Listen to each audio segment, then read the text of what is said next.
And welcome to the Seaport District at Pier 17, brought to you by Heineken.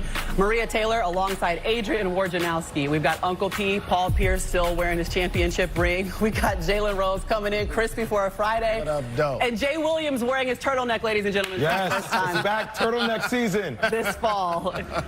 We're just excited it's not July and you're wearing it. So welcome exactly. to October. That means that we are in Game 2 of the NBA Finals. And to get this thing started, guys, let's talk about the keys to the game. And for the Heat, they're going to have to find a way to stop Anthony Davis. He dominated in Game 1, especially when he was playing center. The Lakers outscored Miami by 25 points when Davis was on the floor without Dwight Howard and JaVale McGee. So the question is, what can the Heat do to actually slow him down? They got to contest his shots. Davis shot just 2 for 12 in Game 1 when Miami contested, but was a perfect 9 for 9 when he was left wide open.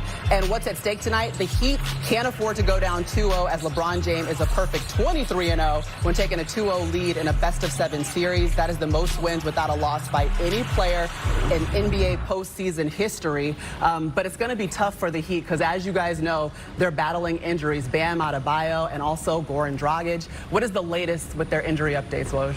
Maria, both Adebayo and Goran Dragic will be out for Game 2 tonight. I'm told that both are hopeful that they may be able to return on Sunday for a Game 3. You'll see Myers Leonard and the rookie sensation Tyler Hero now in that starting lineup for the Heat. And without Dragic and Adebayo on the court, you lose 50% of the scoring and assists that Miami's had in this entire postseason.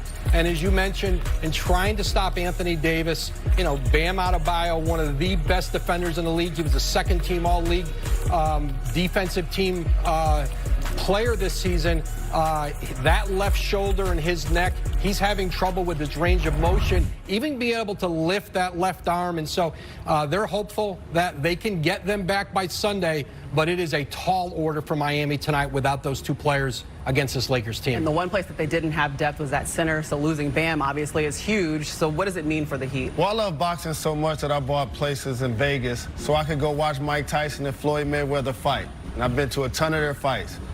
But they never were in the ring at the same time. Why? They're in different weight classes. That's what I think about these two teams. Look no further than the point guard of the Lakers, LeBron James. He's 6'9". Yeah.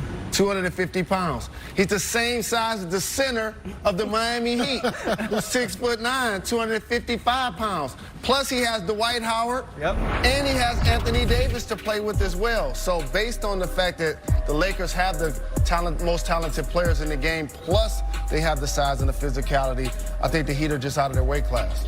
Look, the Heat made the Lakers made 11 threes in the first half. They shot 65%. That opened up the middle of the zone. That's when AD and LeBron started working. I don't think you're going to see the Miami Heat abandon playing zone.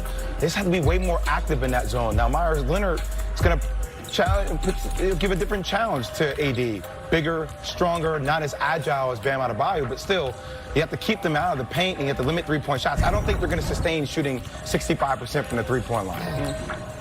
There's nothing that he can do. I mean, even when healthy, with Bam, they still couldn't control Anthony Davis, LeBron James. Unless they go out here and make a record-setting performance from 3, like I said in day 1, this is going to be a sweep. It's just a total mismatch, like Jalen said. And it just got worse, losing 2 starters and key players. Thank you guys so much for giving South Beach so much hope right now. They're so excited to hear all of these things. They had a great season. They should be happy getting there. All I'm saying is Duncan Robinson can't take 3 shots, right? He has to find ways to get going. Tyler Hero, the moment looked really too big for him last game. He needs to settle into the game. And Kendrick Nunn, like he was second place in Rookie of the Year voting for this team. He did put in work in that game. They just need a huge performance from everybody on their team. Yeah, Duncan Robinson had 0 points in Game 1. Okay, so if we're having the perimeter, having to find ways to play, do you think they can shoot from the 3, whatever they need against the Lakers? Well, here's what the Miami Heat are going to need if they're going to win tonight. They're going to need Jimmy Butler to play like AI in 2001. put up one of those type of numbers, one of those vintage plays where you see AI stepping over Ty Lue, it's going to have to be that kind of game for the Miami Heat to win. I agree with you. Yeah. Kendrick Nunn is going to give him quality minutes, and he can be a wild card. I just don't think they have enough power and size up front. Okay, well, we know that Jimmy Butler's capable of it. In Game 1 against the Bucks, he did have 40 points, so maybe it'll be one of those nights for Jimmy Buckets. But remember, he did roll his ankle, too, in Game 1. Coming up, we know that the team is riddled.